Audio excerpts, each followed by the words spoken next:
of year, low to mid-teens, but the winds will be a little bit lighter than they have been. So the weekend generally dry, but we are going to see a change on Sunday.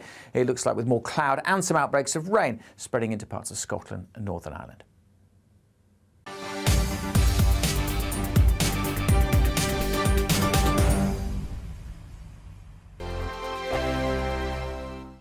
Weekday afternoons on GB News, we've got the whole of the UK covered. From 12 to 3, it's GB News Day with me, Mark Longhurst. And me, Gloria Di Piero. You'll get the very latest on everything that's been going on across our great nation. And from 3 till 6, watch out for GB News Live with me, Patrick Christys. I'm not here to mess around. With all the biggest topics and guests, you will always be up to date. GB News Day and GB News Live from 12 p.m. Only on GB News. The People's Channel, Britain's news channel.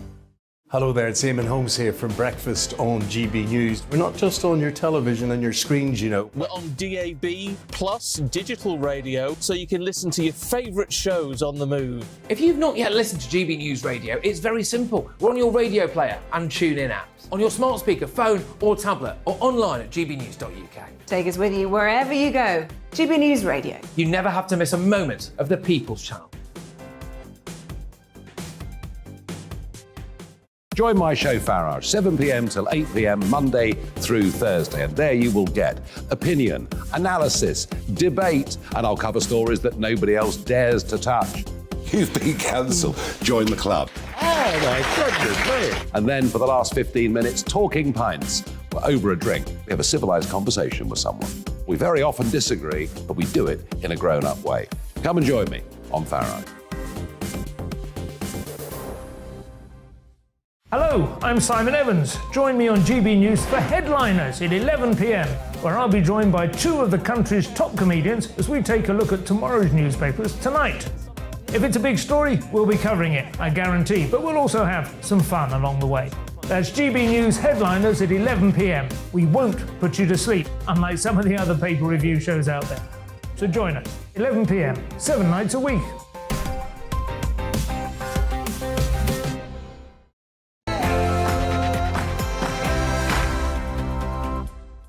Well, hello there, it's 6 o'clock. I'm Michelle Dewberry, and this is Dewbs & Co.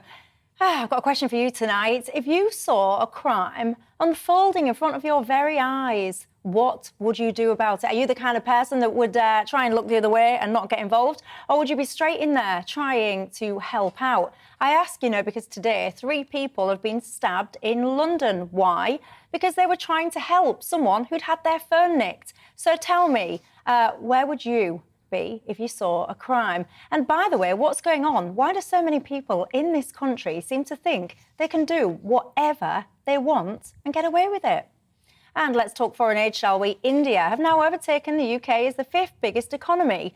Why then are we giving them any money in aid at all? Baffles me. Where do you stand on it? Because I'm saying it is absolutely time now to rehaul the foreign aid budget and the whole situation surrounding it. And I want to talk to you about free speech. Hate crimes have gone up yet again. We've seen another arrest today this week for causing offence.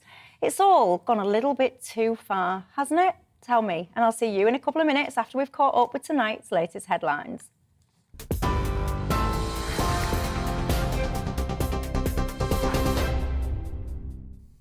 I'm Ray Addison in the GB Newsroom. Prince Harry and Elton John are among a group of people suing the publisher of the Daily Mail over what lawyers are describing as gross breaches of privacy. A warning for those watching on television, the following footage contains flashing images. The lawsuit alleges that Associated Newspapers hired private investigators to secretly place listening devices inside people's cars and homes. It also claims that private phone calls were recorded and sensitive medical and financial information obtained using impersonation and manipulation. The mother of murdered teenager Stephen Lawrence is also a claimant, along with Elizabeth Hurley and Sadie Frost. Former royal correspondent Michael Cole says the newspapers have never been charged. There is substance to these charges of phone hacking. We've seen what has happened in the past. It led to wholesale concern about the ethics of the press and a lot of navel-gazing about that.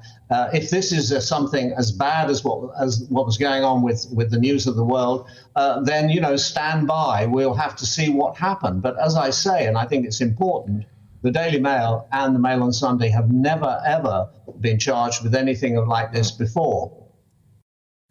3-hour blackouts could be introduced across the UK this winter if the country fails to secure enough natural gas. The warning from the National Grid electricity system operator comes as Europe struggles with restricted energy supplies caused by Russia's war in Ukraine. The Liberal Democrats are calling on the government to hold an emergency COBRA meeting to address the issue. Coal-fired power plants are also being placed on standby to provide extra capacity. The Prime Minister says the UK can get through the winter. We're working very hard on energy security. It's one of the reasons I'm here in Prague today. We have interconnectors with our European partners. We're working on more gas supplies. We're working on building out nuclear energy, building out wind energy, so we do have a secure supply of energy. Well, earlier on, Liz Truss called on European leaders to unite, saying that Russian aggression has caused the biggest crisis since the Second World War. She's urged the group to address the fundamental causes of energy and migration challenges. The Prime Minister is due to hold a news conference later with her French counterpart Emmanuel Macron, in what could mark a new phase in the UK's post-Brexit relations with Europe. UK banks are calling on the Chancellor to extend the government's mortgage guarantee scheme amid surging interest rates. The scheme protects banks against losses when lending to first-time buyers. The average 5-year fixed-rate mortgage is now more than 6%. That's the highest level for more than a decade. Labour leader Sir Keir Starmer says it's a direct result of Kwasi Kwarteng's mini-budget. We had a kamikaze mini-budget 2 weeks ago. As a direct consequence, mortgages are going up, and not by a little. Hundreds of pounds. £500 is the average per month. Now, there are not many people, not many families that can afford that kind of increase. Sometimes these things happen because of some world event. This is self-inflicted. At least 38 people have been killed, including 22 children, after a former police officer opened fire at a childcare centre in the northeast of Thailand. Police say the gunman had been discharged from the force last year and just hours earlier had appeared in court on drugs charges. The gunman also killed his wife and his child before taking his own life. At least 17 people, mostly women, have died after 2 boats sank in separate incidents in Greek waters. Dramatic footage shows some of those rescued being pulled up a cliff to safety. Coast Guards say 30 people are still missing from the 2 wrecks. It's understood one boat off the coast of Lesbos was carrying around 40 migrants when it sank overnight. 80 more were rescued from another, which sank late on Wednesday near the island of Kuthira. 3 people have been stabbed in a suspected robbery in Bishopsgate near Liverpool Street Station. City of London police confirmed the victims have been taken to hospital. Their condition isn't thought to be life-threatening. The force is still looking for 2 suspects. No arrests have yet been made. On TV, online and on DAB+ radio, this is GB News. Back now to Dewbs & Co.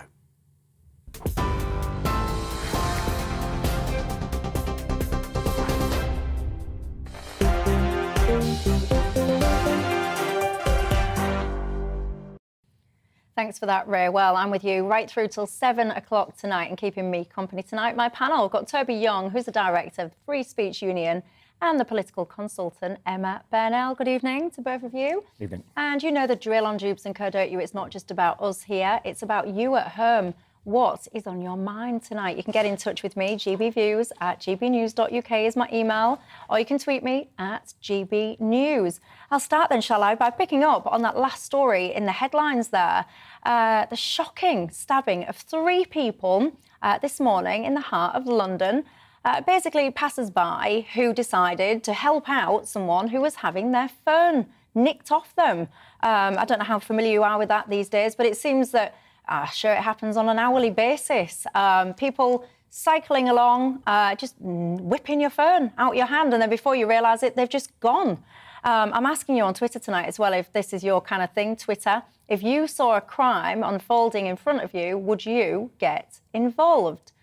So many questions. Emma, I'm going to start with you. There's a few things I want to get into on this story tonight.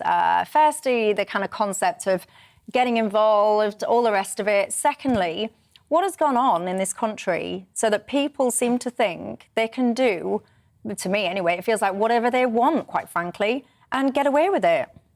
I mean, those are two quite separate things, but there is a real sense, I think, that our criminal justice system, from the crime to the sentencing to the prison time, all seems to have almost completely collapsed. And there doesn't seem to be consequences for criminal behaviour. Criminals are not being caught, they're barely being investigated. We had an announcement that all the police are now suddenly going to start attending burglaries, and you just think, my God, they weren't already? How is that a thing? We know that the conviction rates on violent crimes and rape are at record lows. So I think there is a real sense that the cost-benefit analysis that you might take over committing a criminal act is significantly differed by the fact that you are less and less likely to face punishment. In terms of would you get involved? Well, hold that thought about getting involved. Let me just come to you, Toby, and I'll come back to you for the involved thing. What do you think is going on?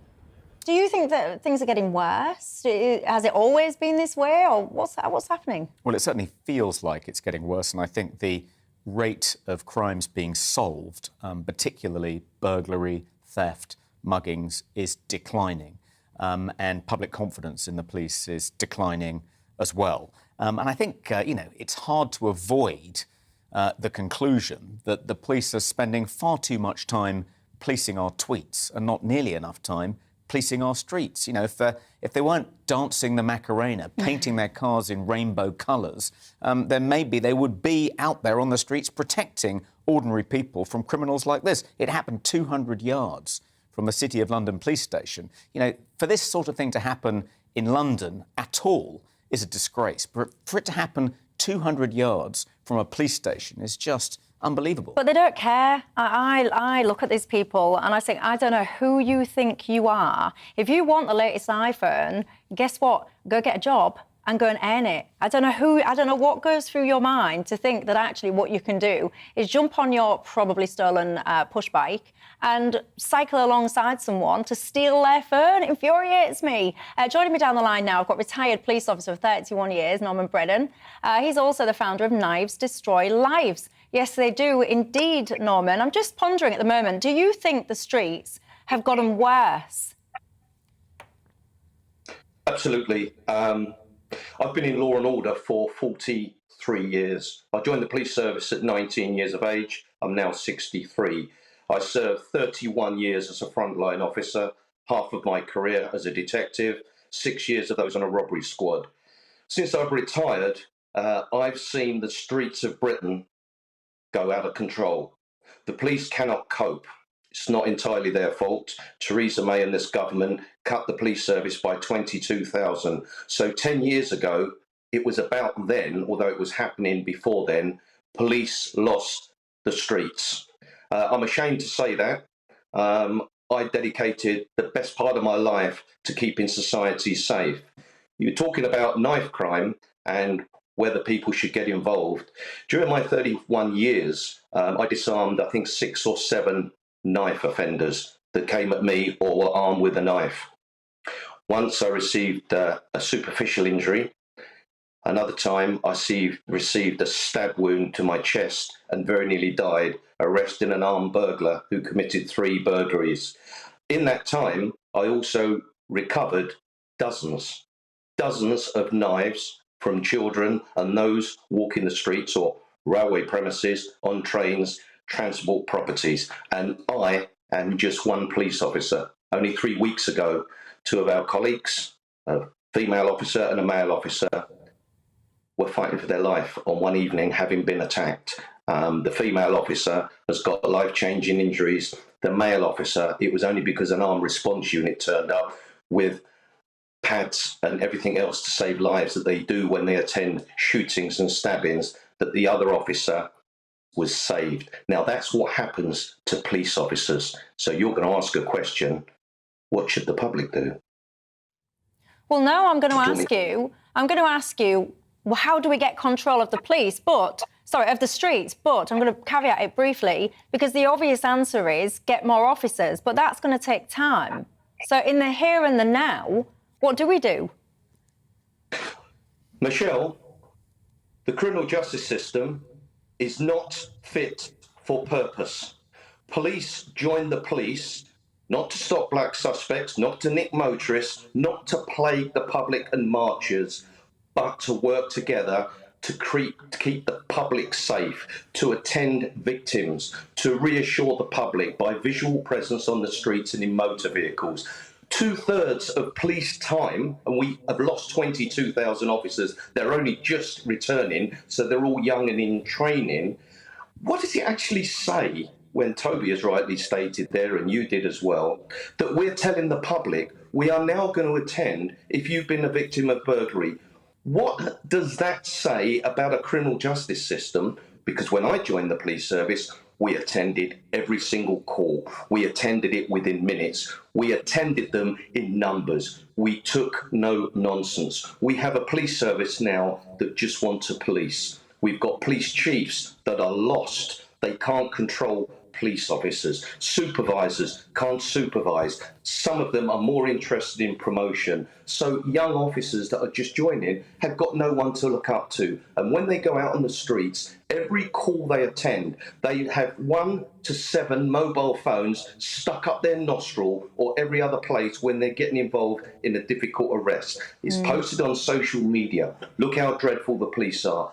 I'm afraid the criminal justice system is not fit for purpose. And if you don't listen to someone like me, 43 years, I'm one of Britain's leading law and order campaigners, having given 31 years of my life to policing. If you don't listen to me, and they didn't 20 years ago when I went in full uniform to number 10 Downing Street and said, unless you get a grip of knife crime, Mr. Blair, knife crime will be out of control and in crisis. Look at the streets today, Michelle.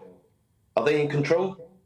Sadly, it seems they are not. Norman, fascinating stuff as always. Emma, you know, I think it was the other day, a couple of weeks ago, you heard a story about a 15, 16-year-old kid being pinned down and stabbed to death. And this is not happening in some weird, back street, tiny like that. Seems to be a plague that's right up and down the country in broad daylight. Yeah, I think a lot of people sometimes think this is something that happens where I live in East London and it's contained, but I don't think that that's the case anymore. I think this is happening across the country, in towns, in villages. We're seeing a real problem of lack of visible policing, lack of just that sense that the police know who you are because they walk down your street every day, so that you know who they are and you know that they're around and you know that that is there to make you safe. And I think there are real problems with police priorities and with lack of police numbers and with the fact that policing time is being taken up and time within the criminal justice system is being taken up in ways that are deeply unhelpful to actually solving the kind of crimes that people really want us to get on with solving. Yeah, and towards the end of the programme, I'll be looking a bit more into that whole kind of free speech and, people getting arrested for, in my view anyway, stupid things. But in terms of getting control of the streets right now, Toby, some people are saying what we need to do is have like a broken windows theory style policing, where basically the tiniest little things get immediately clamped down on, and hopefully you'll have kind of a trickle up, if that's the word, impact on the worser crimes. Do we need something like that? Is that the answer? Well, I lived in New York in 95 to 2000. Under Giuliani. Under Mayor Giuliani, and that was very much his approach and the approach of the police commissioner, Batten, at the time. And it was really effective. It cleaned up the streets of New York. New York became a safe city to live in for families, young people, children, in a way it hadn't been in the 1970s and the 1980s. And now, unfortunately, because that policy, that zero-tolerance, broken windows approach, because that has been abandoned by the current mayor of New York and his predecessor, New York is returning to the lawless zone it was back in the bad old days. So, yeah, that approach works, and that's what we should try here. And Emma, right, one of the things that I notice a lot of people complaining about are things like stop and search, right? When I hear stories like this, you know, you're walking down the street, you try and help someone in need, and you all end up getting stabbed. I actually look at that and I think, quite frankly, I want more stop and search on the streets. Well, I think the problem with stop and search is that if they're stopping and searching a whole bunch of people who aren't doing anything, they're not then stopping crimes. There are better ways, and ways that don't engender quite so much resentment amongst people who feel very targeted by stop and search. I want to see visible community policing. I want the policeman stopping someone to say hello because they know who they are, because they're part of that community. That's where I think you can get a really effective way that both left and right can come together and think, yeah, actually, that is a really good way to have a police force that is effective, stops crime and engaged in the community. That way we can stop it being divisive, but actually make it something where young black men get as good a deal out of it as middle-aged women like me who might tweet something that people don't like. So you're not in favour of more stop and search? No, I'm in favour of more visible policing. I think there's a difference. Are you in favour of more stop and search? I am in favour of more stop and search. I think it's if young people know that they're likely to be stopped and searched at any point, they're less likely to carry knives and less likely, therefore, to get into knife fights and end up stabbing someone. So I think it's the rowing back on stop and search, which is one of the reasons we have a knife crime epidemic in London at the moment. Yes, I completely agree. Where do you stand at home on this stop and search situation? To me, Emma, it's just basic common sense. If you are stopping more people, you're sending out a message. Listen, sunshine, if you are walking around with a zombie knife down your pants, we're probably going to find you. And B, when we do find you, I'll put you in prison and see how you like that. They're not going to prison. People are, we don't have anything like the sentencing, the court system. If you want to go down that route, you're going to have to put an awful lot more money into the latter part of the system in order to ensure there's the prison estate to lock everybody up that you would wish to lock up. As I say, I think the better route, and I appreciate this is the minority view on the panel, but I do think the better route is to have police in people's lives, absolutely, but everybody's lives and everybody's communities. Not in some sort of kumbaya way, but in a visible way so that we know that it's really hard to commit a crime because you know there's a policeman like to be around the corner. Emma, with all due respect, the people that are wandering around with knives in their pants, they're not really people like you, are they? So whilst you're saying, let's get these police visible in my communities and all the rest of it, no, let's get the police visible in and among the people that are conducting or highly where I likely live, that is, there was a knife crime two roads down from me. There's a knife crime on my street 2 years ago. I am where that happens. I do live where that happens. So I am talking from experience of what I think has worked in my community and would work better in my community. But it's not worked very well in your community, though. You've just said there was a stabbing in your street 2 days ago. There was a stabbing in my street 2 years ago. Right. We have done a lot of work, including, and this is going to sound totally kumbaya, but it's actually worked. We built a community garden. We got talking to each other as neighbours. We know each other's names now. It makes it a lot harder to threaten somebody on your street when you know their name. But with all due respect, and maybe I'm being a bit stereotypical, Toby, I think the kind of person that's going to carry a knife down the pants is probably not going to be the same kind of person that's going to be tending to your hedges in your community garden. But their mummies and their daddies, and they all live round there. And if you know your neighbours... Whose mummies and daddies? The 14-year-olds who are more likely to walk around with knives are also the 14-year-olds whose mum and dad, I now know their name. I can go to them and say, look, your kid's being a div. So I was trying to get the right word out there. I do apologise. One argument against stop and search is that the young men who are disproportionately likely to be stopped and searched are young black men. So therefore, they're victims of this policy. But it's worth remembering that the victims of London's knife crime epidemic are disproportionately young black men. So if you did reintroduce stop and search, they would be the chief beneficiaries too. So I don't see the argument that it's racist being a particularly powerful argument against. I think the people that should be stopped and searched in the majority are the people who are in the majority doing the attacks. And I don't know who that is, but I'm sure they've got the data. So whoever you're stopping should absolutely be profiled in line with whoever it is that is performing those crimes, those knife attacks or whatever it is. I don't want you stopping some granny on a mobility scooter just so you can tick a quota box and say, look at me, I'm stopping and searching all nicely and proportionately. That's ridiculous to me. Let me ask you in terms of intervention. If you saw a crime unfolding in front of your very eyes, would you get involved? Yeah, I've been asking myself that. I think the truth is you don't really know until it happens, until you find yourself in that situation. I like to think I would, but I don't know. Would you? I had a crime happen in front of me.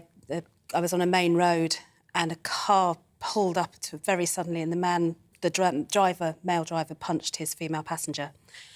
I was close enough to the car that I could have tried to intervene and I didn't. And I know that I wish I were the kind of person who'd have stormed in and taken action. What I was the kind of person who rang the police immediately and took the number plate. I'm chicken, ultimately, and I know that I have to recognise that in myself. I would have been too scared. I would have been too scared that I, too, would have been hit. I did the best I could do. I did once get my fingers burnt, so there was a fight in a nightclub and two guys were beating up another smaller guy, and I intervened to try and protect the smaller guy, and the two other guys who were attacking him backed off, but he got confused and punched me in the face, and I got a chipped tooth as a consequence. So I thought, no good deed goes unpunished. He walloped his saviour. That's not a good one. I asked you at home, by the way, would you get involved? Would you intervene? Over 70% of you said that you would. Just 30% of you said that you wouldn't. You see, my attitude has changed on this since I became a mum. Because previously, I don't like injustice. Well, I don't like injustice, full stop. I don't like bullies. I don't like wrongdoing. And I can't help myself if I see things that shouldn't be occurring. On multiple occasions, I've gone up, I've got involved. And not long ago, actually, me and GB News' very own Liam Halligan, there was a fight outside this building between like a group of teenage school kids. And they seemed to be beating up one of the kids. And I said to Liam, well, we can't just stand here. We've got to do something about it.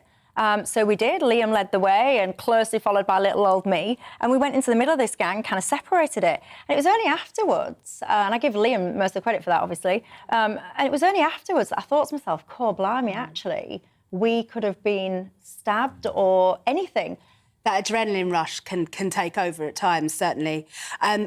You remind me so much of my sister in many ways. My sister someone was having a go at her and she was holding her then baby in her arms, and the woman was really kind of threatening, and she screamed into my sister's face, "You're lucky you're carrying your baby." And my sister quite rightly looked her straight in the arm and said, "No, you're lucky I'm carrying my baby." But there is like, to me, I've got this innate sense of injustice. Like I think if someone stole my phone, my inner sense would be, who do you think that you are? I've worked hard, I've got a job, I've paid for my telephone, and if you want the same telephone, go and get a job and earn your own money. I don't disagree with the sense of justice you have. I'm realistic about my own weaknesses and inabilities. Yeah, and it is. I was just saying, I think I've changed a bit since becoming a mum, because to me, my little boy is my priority, and I need to. There's no greatness in saying, son, you've not got a mum anymore because she retrieved a stolen iPhone from somebody. But becoming a mum can make you more ferocious. So I remember when my 13-year-old, when he was 13, one of my sons had his he got AirPods for his birthday, and they were nicked by some scallywag a bit bigger than him, and he came home crying. And my wife immediately bundled him into the car, jumped into the car, went round the streets looking for the guy who'd stolen them, found him, and she had the police on the speakerphone in the car, and they were saying, "Don't do anything, madam, we'll be there as soon as we can." But she leapt out of the car, pinned the guy up against the wall. Yeah, there is got the something, AirPods you're back. right. That would be my sister all over. But there is that instinct when it comes to protecting your child. Goodness me, that's a whole different conversation. That is something that literally is inside you, I think. Ricky says, Michelle, let them take the phone. It's not worth your life. John says, I'm an 81-year-old veteran and I would go to the aid of anyone being assaulted, knifed or mugged. Interesting. John says the police won't do it, so I won't do it. Sadiq Khan needs to crack down on knife crime. It's so bad now that it's hardly ever a headline news item, he's saying, because it's so frequent. Yes, unfortunately, it is. It's not just Sadiq Khan, by the way. This is happening absolutely everywhere. I mentioned earlier on that awful case. I think it was in Huddersfield, wasn't it? A 15, 16-year-old kid pinned down and stabbed to death in the middle of the day, by the way. I mean, goodness me. Right, it's going to take a quick break. When I come back, I'm going to have more of your reactions. There has been lots on that story, I can tell you. And I also want to talk to you about foreign aid. India has overtaken the UK as being the 5th biggest economy. Why then do we still send any aid at all to them? Isn't it time that we look again at our foreign aid strategy and budget? Tell me, and I'll see you in a couple of minutes.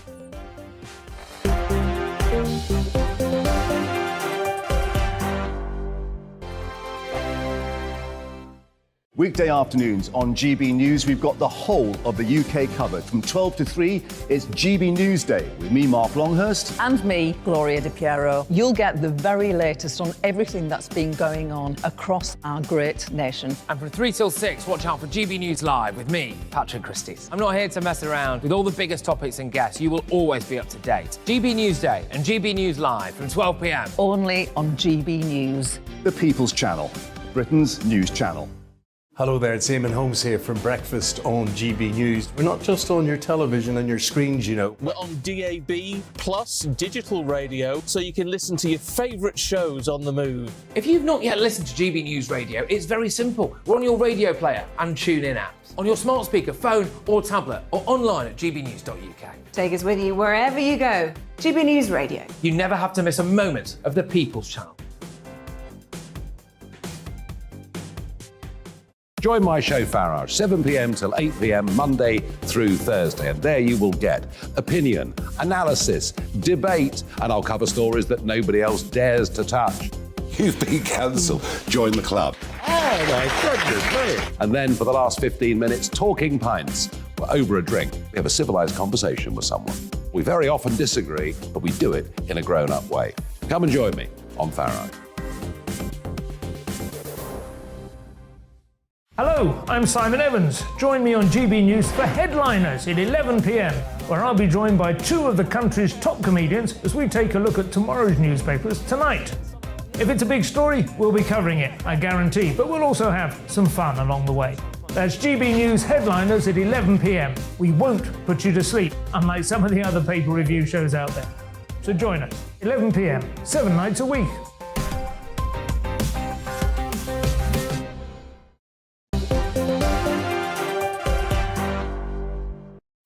Hello there, welcome back to Dewbs & Co with me, Michelle Dewberry, keeping you company until 7 o'clock tonight. And with me, Toby Young, the director of the Free Speech Union, and the political consultant, Emma Burnell. Welcome back, everybody. You've been getting in touch about that whole conversation there about policing and knife crime. Lots of response, I can tell you. David says, I'm a retired police officer too, and all I can say is that the UK is now lawless. You're quite extreme though, David, you're saying. The only solution is for every citizen to be armed. Goodness me. If every single citizen is armed, David, can you imagine then what every single criminal gang and criminal would then do in response? We'd end up like America and then some. Got to say, that's not for me, but each to their own. Anthony says, the problem with getting involved and helping anybody is if you went on to help, if you basically what he's saying is if you then accidentally hurt the criminal, it will be you that ended up getting into trouble. I hear you on that one. I can tell you, Kathleen says, anyone who's against stop and search seem to forget that any mother would prefer their son or daughter to have been stopped and searched rather than be found dead. I hear what you're saying there, and I have to say, I agree with you. Right, let's talk foreign aid, shall we? Where do you stand on it? Of course, you know, any decent country would want to help anybody that is in need at their time of need. But are there lines? Where are those lines? Have we all gone a bit too far? The reason I'm pondering this tonight is because India have now overtaken the UK to become the 5th biggest economy. India, by the way, received over £55 million last year from Britain. Toby, I'll pick up with you first on this. Foreign aid. Personally, I think the whole thing needs a monumental overhaul. In fact, actually, you tell me what you think. I was going to tell you my whole idea. I've got a whole strategy for it and everything, me. Well, I've got a simple rule, which is if the country in question has a space programme, yes, then it's not. I don't really think we should be giving it tens of millions of pounds every year in foreign aid. And India fails that test. In addition to being the 5th highest GDP economy in the world. Higher than it has ours. Higher than ours. It has a space programme. So why are we giving India foreign aid? But is that just your cut-off point, though? So if anyone's not got a space programme, they're in? No, but I think that should rule out, but it shouldn't necessarily rule in. I mean, I think there are some deserving recipients, some genuinely poor countries that really benefit from foreign aid. And I think it helps with building the relationship between Britain and those countries. But I think India, no. Emma? I think it's really complicated. India, if we're just going by GDP, then absolutely we should not be handing money to India's government. Though I would say that in the grand scheme of, I mean, literally last week, 55 million is not actually that much money. But there are places and people in India who are in levels of poverty significantly lower than ours, even if the country as a whole has a higher GDP. So there are definitely ways that we could be ensuring that those people are getting investment in their lives and there is much more equality in India. Let me ask you this, though, because that's very nice. And I've worked in India. I've pretty much lived in India as well, and I've witnessed that poverty. It's horrendous. It is horrendous. Why is that the UK's responsibility and not the responsibility of the Indian government? Well, I would say that there are two factors to that. First of all, I don't trust the current Indian government at all to deal with those problems, particularly problems where they are not people who are of a higher caste or people who are not Hindu. There is a real issue in India with divisiveness, particularly through religion. So there are going to be a number of people in India who will not be helped by their own government. So where the UK can step in, we should.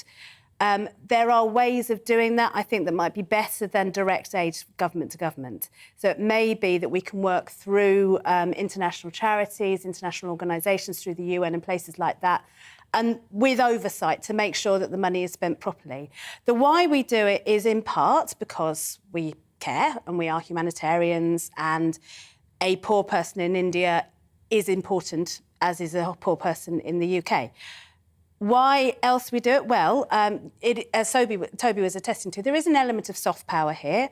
It does help us with our international standing, with our international relations across the piece. There may be plenty of things that we want to do within international bargaining where doors have been opened because we've been part of these international coalitions. But your strategy seems to be enabling. So you're saying that one of the problems in India is it's, to put it simply, almost a two-tier system. If the Indian government is allowed to basically mistreat people, and don't worry about it because other countries such as the UK will come in and look after those people, aren't you then just perpetuating that division? I mean, yes, in a way, partly. There's very little I can do democratically to stop an elected government, as Narendra Modi is elected. That doesn't mean I don't care about the people who didn't vote for him or wouldn't vote for him or suffer under his regime. It's the same I care about people in undemocratic regimes who are not supporting the government, but that doesn't mean... So, for example, in China and the Uyghurs living under that terrible undemocratic system, suffering terribly, I don't withdraw my support from them because I don't support the Chinese government. So it's about trying to find ways to support the people beyond the governments that we disagree with. So, Toby, you ruled India out because it's got a space programme. But what Emma's saying is, yes, it's got a space programme, but it's not got a particularly inclusive government. So would that rule them back in for you?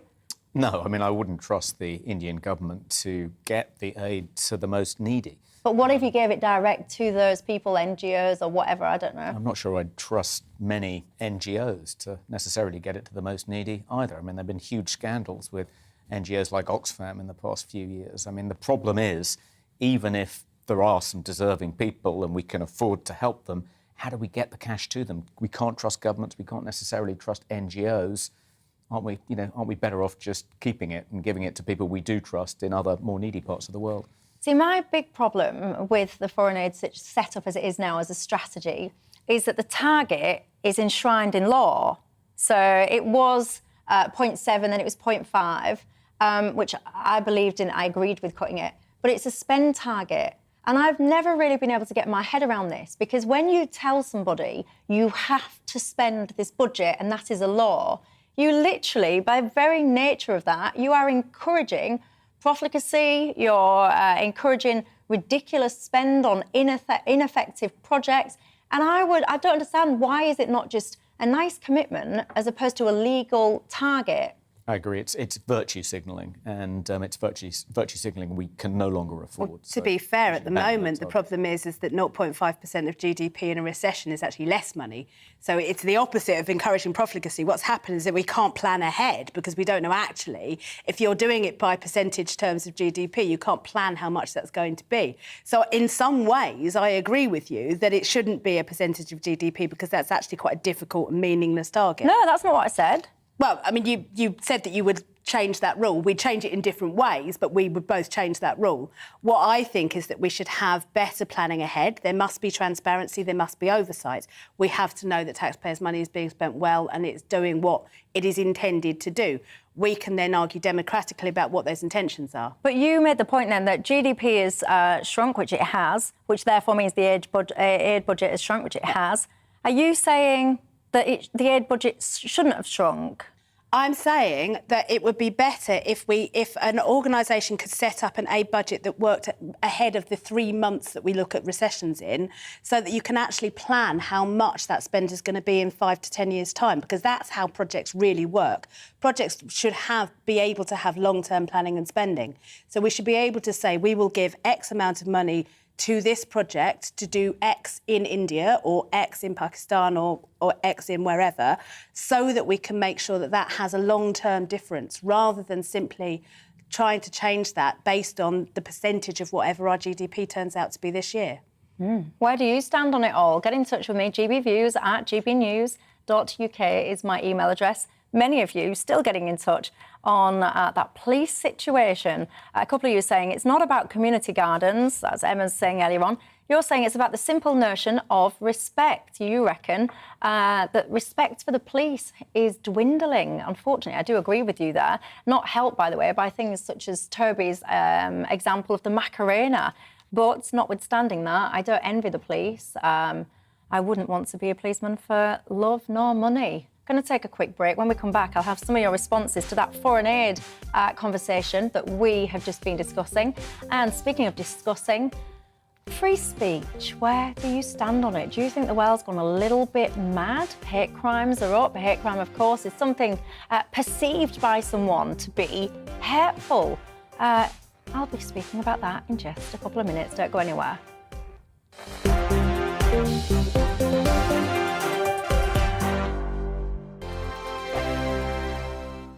Weekday afternoons on GB News, we've got the whole of the UK covered. From 12 to 3, it's GB News Day with me, Mark Longhurst. And me, Gloria Di Piero. You'll get the very latest on everything that's been going on across our great nation. And from 3 till 6, watch out for GB News Live with me, Patrick Christys. I'm not here to mess around. With all the biggest topics and guests, you will always be up to date. GB News Day and GB News Live from 12 p.m. Only on GB News. The People's Channel, Britain's news channel. Hello there, it's Eamon Holmes here from Breakfast on GB News. We're not just on your television and your screens, you know. We're on DAB plus digital radio, so you can listen to your favourite shows on the move. If you've not yet listened to GB News Radio, it's very simple. We're on your radio player and TuneIn apps, on your smart speaker, phone or tablet, or online at gbnews.uk. Take us with you wherever you go. GB News Radio. You never have to miss a moment of the People's Channel. Join my show Farage, 7 p.m. till 8 p.m. Monday through Thursday. And there you will get opinion, analysis, debate, and I'll cover stories that nobody else dares to touch. You've been cancelled. Join the club. Oh my goodness me. And then for the last 15 minutes, talking pints. We're over a drink. We have a civilised conversation with someone. We very often disagree, but we do it in a grown-up way. Come and join me on Farage. Hello, I'm Simon Evans. Join me on GB News for Headliners at 11 p.m, where I'll be joined by 2 of the country's top comedians as we take a look at tomorrow's newspapers tonight. If it's a big story, we'll be covering it, I guarantee, but we'll also have some fun along the way.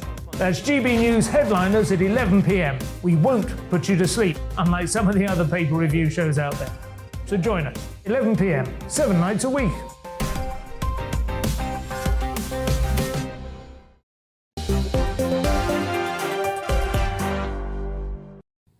Hello there, welcome back to Dewbs & Co with me, Michelle Dewberry, right through with you until 7 o'clock tonight. And with me, we've got Toby Young, the director of the Free Speech Union, and the political consultant, Emma Burnell. Lots of response on that last conversation about foreign aid. Sian says, stop all foreign aid, Michelle, except for things like famine, national disasters, volcanoes, earthquakes, tsunamis, etc. I hear you, Sian. I understand what you're saying in terms of emergency relief funds. But I guess to Emma's point, how then do we help other countries develop, if indeed we think that's our role? You tell me whether or not you think it is. gbviews@gbnews.uk is the email you can reach me on. Right, let's talk free speech, shall we? This week, another campaigner has been arrested. If you ask me, this seems to be happening with a little bit increased frequency, doesn't it? This one, let's cut to the chase. Toby, this was someone who basically, they were having this row about trans, I don't know, a trans person was wanting to be called she, they was calling her he, whatever. The principle more is around free speech. Who decides what's allowed and who decides what's not? Tell me. The police are investigating far too many of these Twitter spats. And that's been made clear to them by the College of Policing. You need to stop getting involved in policing these trivial matters and start investigating burglaries, knife crime, assaults, robbery. But the message hasn't got through. Suella Braverman made a speech in which she said the police need to stop getting involved in people complaining about hurty words on social media and actually protect people from hardened criminals. But the memo hasn't got through to Surrey Police. They not only went round to Caroline Farrow's house because of a reported offensive thing she'd said on social media. I think she denies it. She says it's a case of mistaken identity. But they also arrested her, took her to the station. It was right during when she was cooking a meal for her husband and children at a Sunday lunchtime. It's just ridiculous that the police are wasting their time on investigating these trivial, petty incidents. Why? And they should be investigating. I mean, the burglary rate... What's driving it, Toby? Well, I think it's partly because the police have... they're not able to trust their common sense. They're constantly receiving diversity training of one kind or another from organisations like Mermaids and Stonewall and Gendered Intelligence. They now think that it's their role to protect, trans people or their allies from offensive speech, from hearing words that they find disagreeable. They think that's as important as, if not more important, than solving burglaries. I mean, the burglary solution rate in Surrey, I looked this up, is 3.5%. That's below the national average. And, they really need to focus on solving crimes and not investigating these kind of petty disputes on social media. Where do you stand on that, Emma? I couldn't agree more, to be honest. It's absolutely ridiculous. I probably agree with almost nothing, except actually, weirdly, on this issue with Caroline Farrow.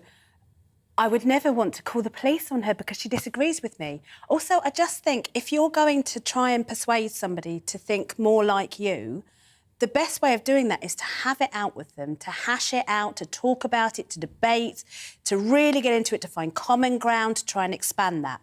That is the only way that you change people's minds. You don't change people's minds by saying you can't say that anymore. As soon as you get told you can't say that, it's like a itch in your brain and all you want to do is say it. So if we say you can say what you want, which is fair enough, should there be consequences then to what you say? I think there are social consequences sometimes, and there are more or less important and good and bad ways of doing that. I myself have been on the sharp end of that in this exact debate, and I've had friends who have been very upset with me because I've been saying things that there are you can't change your biological sex. I'm happy to say that out loud. I know that some people think that's a hurtful thing to say. That doesn't mean I don't respect the rights of trans people to live as comfortable lives as they wish to do. It's just that I'm not going to say that something's not true that is true that is not true. And wasn't you at a conference or something the other day where the police was all... What was that? What was going on? So I was at a meeting at Labour Party conference, the venue of which couldn't be released until an hour beforehand because it was concerned that we would have violent protests a few years ago. There were, in fact, violent protests for the same meeting.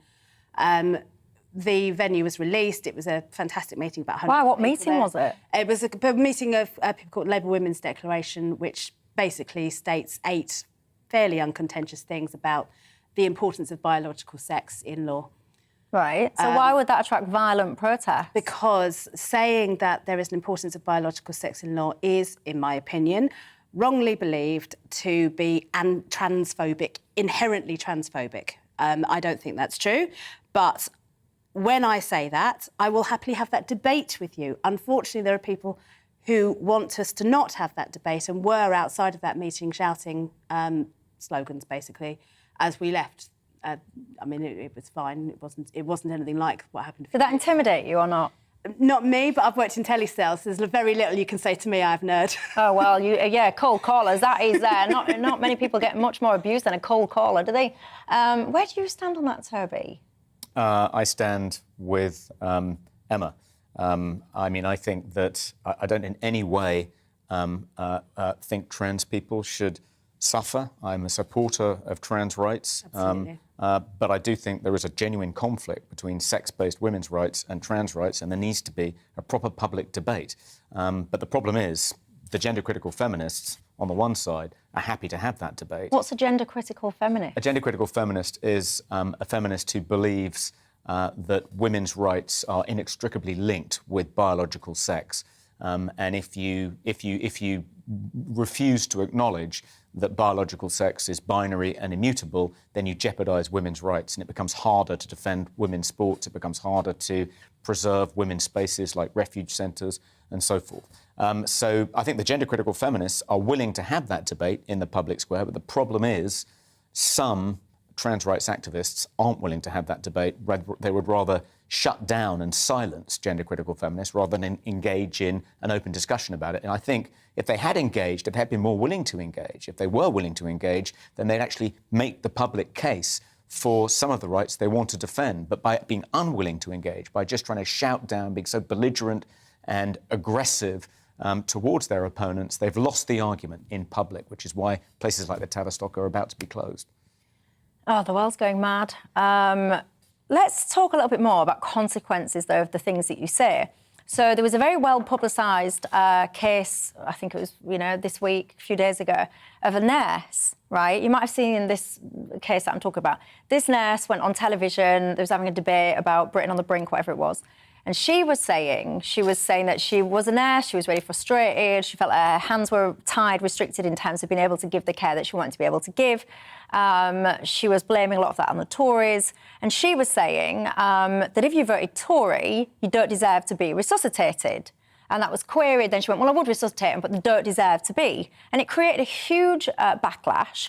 The lady then got sacked. Is that right or wrong or what? No, I think someone should have worked with her about the appropriateness of humour whilst representing yourself through your job. She wasn't telling a joke.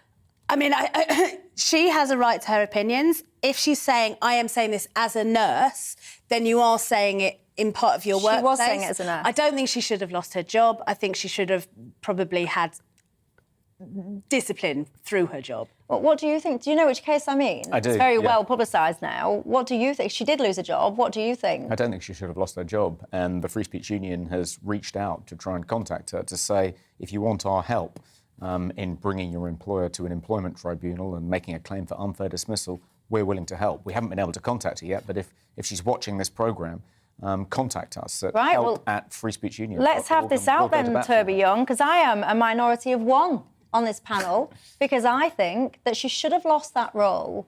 So for me personally, I think if I want to sit here and now and say, Tory voters, you don't deserve to be resuscitated, so what? I'm not a nurse, that's my opinion. If I'm a nurse and I sit there and I say, people who voted Tory don't deserve to be resuscitated, and then you look into me and you see that my online profile, where I actively declare that I am a nurse, is absolutely filled with really, I won't repeat it because I know you're having your tea and you've probably got kids watching, it's vitriol towards the Tories. Now, as I'm saying, that's fine, any of us, fine. If you are a nurse and you are facing a split-second decision, which can be a life and death decision, and you have those obvious prejudice, which you've demonstrated those prejudice, A, you've just said it on national television, B, your social media is filled with it, then in my mind, you have no place being in that front line, life or death role. Now, I wouldn't say get sacked and lose all your livelihood, but I would move that person, I would remove her from that role and put her somewhere else. But I think, the NHS, her employers have to use their common sense here. She wasn't literally saying that if I was faced with a dying patient whom I happened to know had voted Conservative, I would refuse to resuscitate them. She was making a political point. She was using rhetoric. She was exaggerating. And I think political speech in particular deserves special protection because, without it, we can't have a vibrant democracy. But if you are faced, you yourself are the person that is literally administering that life-saving care, and you have a split-second decision to make things, and you've demonstrated your prejudice against a set of patients, how can you then be deemed fit to display an impartial response in the heat of the moment, split second? I think that's. I think you're being a little bit too harsh. I don't think you can jump to that conclusion. I think that in that situation she would ignore all her professional ethics, her medical training, and allow her prejudice against Conservatives. I mean, typically, how's she going to tell? You're not going to be wearing a blue rosette when you have your heart attack. Well, if you looked at, and tell me what you think to this at home, by the way, these guys think I'm being a bit harsh. I don't. I think I'm exhibiting common sense. I'm not saying never work again. I'm not saying lose your ability to earn money. What I'm saying is you personally have demonstrated you're not fit to hold that role. This is like, what if it was an MP? You're saying, how would you tell? What if a Tory MP presented in front of you and needed resuscitation? I think if a Tory MP collapsed in front of that woman, I think she would try and help them. I think another important point is she didn't say it in the workplace. Yes, she said she was a nurse, but she didn't say which particular NHS trust she worked for. She was saying it outside the workplace in a political context where she was asked for her political view. And if you the problem is if you lose that border, if you say whatever you say, whether in a professional capacity or in a private capacity, outside or inside the workplace, you begin to police speech in every context, and that has a chilling effect on free speech. I am absolutely against ridiculous cancel culture, but I am absolutely in favour of health and safety and unbiased care. I think there's an awful anti-Tory narrative that's bubbling away in society at the moment. I personally think it is pretty dangerous. For me, when I saw that nurse saying those things and I investigated further the social media content that she's displayed frequently, alarm bells were ringing. For me personally, but there's never been a professional complaint about her, is there? I mean, this is the thing. None of the patients that have gone through, the thousands probably of patients that she's cared for over the years, statistically, many of them will have been Tories. There's never been a complaint going, oh, well, actually, I think she was really, prejudiced against me. And also, Michelle, I mean, as you say, lots of NHS staff are anti-Tory. I would have thought a disproportionately large number compared to some other professions. All the more reason, then, to clamp down on that sentiment. But if you're going to get rid of NHS staff who have a prejudice against Tories, you're not going to help the NHS with its current staffing problems. You know what, everyone? I can handle being outvoted. Yes, I can, and I hold my position firm. But you tell me, am I right or am I wrong? Look at the time, everybody. It's pretty much all we have time for. Lawrence Fox is patiently waiting. He's up next at 7. Good evening, Lawrence. What have you got? Good evening, Michelle. Tonight we're going to be talking about, sorry for my bad voice, we'll be talking about Suella Braverman saying that people should be granted anonymity in rape cases. We'll talk about the nurse who said that people should not be resuscitated. And we will talk about free speech in general. Well, there you go. I look forward to that, and I shall see you in about, 5 minutes or so, Lawrence. Many of you are getting in touch on this nurse one. Woohoo, it's got you talking, I can tell you. Alison says, as an ex-nurse, in my view, the woman is not fit to practice and brought her profession into disrepute. Woo, Alison, you're even harsher than me, she says. She should lose a job and the NMC should remove her registration. Whoa, lots of people disagreeing with me, though, I could tell you. That's all I have time for. I'll leave you to ponder it overnight. Emma Turby, thank you. Have a good evening. Don't go anywhere. Lawrence up next, but I will see you tomorrow. Evening, I'm Alex Deakin with your latest weather update from the Met Office. Friday offers some fairly typical autumnal fare. Bit of sunshine, a spell of heavy rain moving south and some gusty winds. Low pressure to the north, high pressure to the south, and in between plenty of isobars. The winds coming in from the west, and this weather front in particular bringing some wet weather tonight across parts of Scotland. And that rain could be fairly heavy, some blustery conditions as well. That rain will push into Northern Ireland and southern Scotland by dawn. Bar the odd shower further south, much of England and Wales will be dry. Be some clear spells as well, but enough of a breeze to stop temperatures falling too far. A milder night than last night, double digits to start Friday for most urban areas. It will be quite a wet start for parts of southern Scotland and Northern Ireland in this zone of rain sinking southwards, turning things fairly wet quite quickly across northern England, parts of North Wales before heading into the Midlands and South Wales come the afternoon. Quite a narrow band of rain, so it shouldn't last too long, but it could be pretty intense, followed by a mixture of sunshine and blustery showers. Ahead of it, East Anglia in the southeast, mostly dry for much of the day. Quite warm again, 18 or 19. But the rain will push in here, so a lot of spray and surface water around on the roads for Friday evening's commute before that zips away. And then we're left with showers coming into northwest England, western Scotland, and a few for Northern Ireland. That's how we go into the weekend. And that's really how Saturday continues. 1 or 2 showers for northwest England. Certainly we'll see some showers for western Scotland, the north coast of Northern Ireland. But for many, Saturday's going to be dry and bright with some October sunshine, lifting the temperatures to fairly typical values for this time of year, low to mid-teens. But the winds will be a little bit lighter than they have been. So the weekend generally dry, but we are going to see a change on Sunday. It looks like with more cloud and some outbreaks of rain spreading into parts of Scotland and Northern Ireland.